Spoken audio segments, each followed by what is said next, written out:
ચલો ગાઈસ, સોમનાથ કિચનમાં આપ સૌનું હાર્દિક સ્વાગત છે. તો મકર સંક્રાંતિ છે તો આપણે આજે કંઈક ડિફરન્સ બનાવશું. તલ સાંકળીનો વિડીયો મેં મૂકી દીધો છે.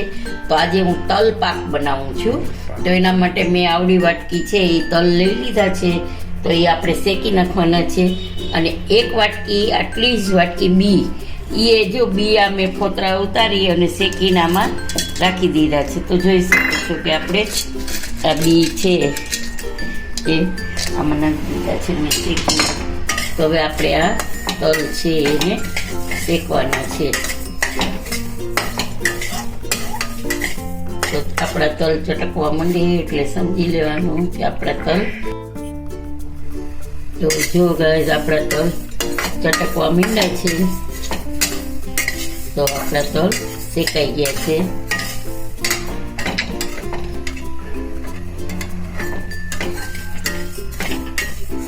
આપણે ગેસને બંધ કરી દઈશું. આજે આપણે બનાવવાના છે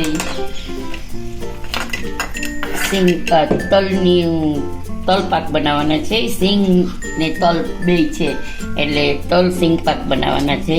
એના માટે જો મેં આ પાવડર શેકીને દરદરો કરી લીધો છે. અને આ છે પિસ્તા અને આ શેકેલા તલ મેં થોડાક નોખા રાખ્યા છે. ગેસ આપણે ચાલુ કરી દીધો છે. એમાં મેં 1 ચમચો ઘી, નાનો ચમચો ઘી નાખ્યો છે. તો અને આ 1 વાટકો મેં ગોળ છે એ વાટકીના માપથી જ છે ગોળ આપણે, એટલે 1.5 વાટકી જેટલો ગોળ જોઈએ આમાં. તો આપણે આજે ગોળની ચીક્કી બનાવશું, ખાંડની. પછી બહુ ખાંડ ખાવાય નહીં એટલા માટે હવે થોડોક ગોળ, ખાંડની તો બહુ ન ખવાય જાજુ, એટલે અત્યારે ગોળનું બનાવશું આપણે. અને સિંગ પાકે કહેવાય ને અમુક તો તલની બરફી એ કહે છે, પણ આપણે તો સિંગ પાક ને તલ પાક કહીએ છીએ.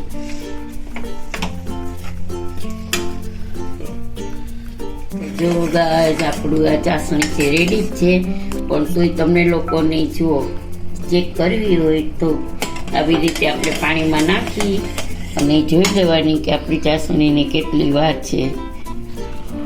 તો આપણી ચાસણી એકદમ બટકી જાય તો રેડી છે. તો આપણી ચાસણીને હજી 2 મિનિટની વાર છે. જો આપણી ચાસણી રેડી છે, પણ તમને બતાવવા માટે હું અહીંયા પાણીમાં થોડીક નાખું છું. તો જુઓ, તમે જોઈ શકો છો કે આપણી ચાસણી એકદમ કડક થઈ ગઈ છે. તો ગેસની આપણે ઓફ કરી દઈશું. જો ચાસણી આપણી ખેંચાઈને એવી હોય ને તો ન હોય, આ એકદમ બટકી જાય છે. જુઓ, હવે આપણે એમાં બીના ઉમેરી દઈશું. બી ને તલનો પાવડર છે એ આપણે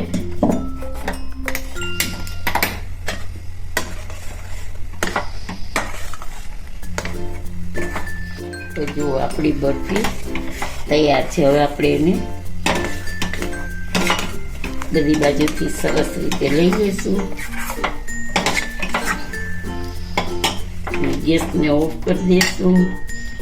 એ નીચે લઈ લઈશું અને અહીં આપણે ઘી જરાક ગરમ કરવા રાખી દઈશું.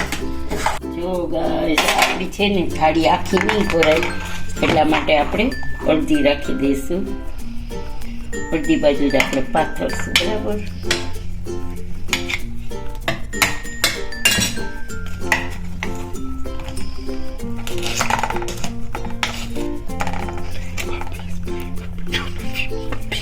આપણે ઘી વાળો વાટકો પહેર્યો છે.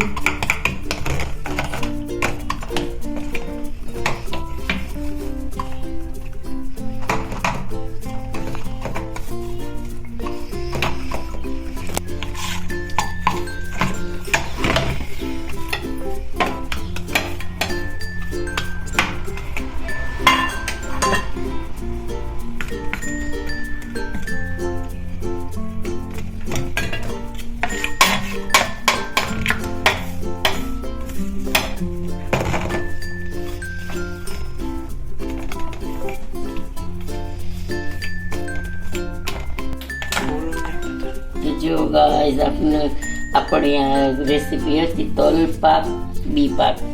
તો એના માટે મેં તલ છે ને ઉપરથી શેકેલા રાખી દીધા હતા, એટલે શેકેલા જ નાખવાના છે, કાચા નથી રાખવાના ડેકોરેટ માટે. ને તો કાચા હશે તો સ્વાદમાં નહીં સારું લાગે, તો મેં પિસ્તા લીધા છે.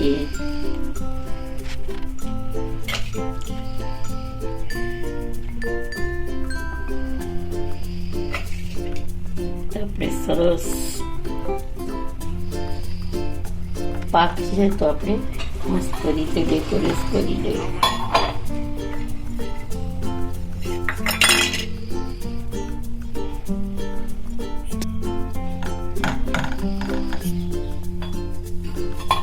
તો ચલો ગાઈસ, જો આજનો વિડીયો બી પાક અને તલ પાક બનાવ્યો છે.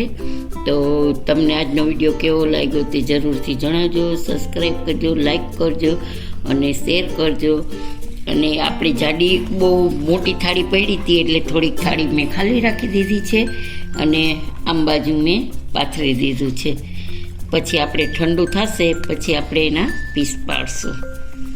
તો આજનો વિડીયો કેવો લાગ્યો તે જરૂરથી જણાવજો. સબસ્ક્રાઈબ કરજો અને કમેન્ટમાં કહેજો કે કેવો વિડીયો લાગ્યો. જય શ્રી કૃષ્ણ.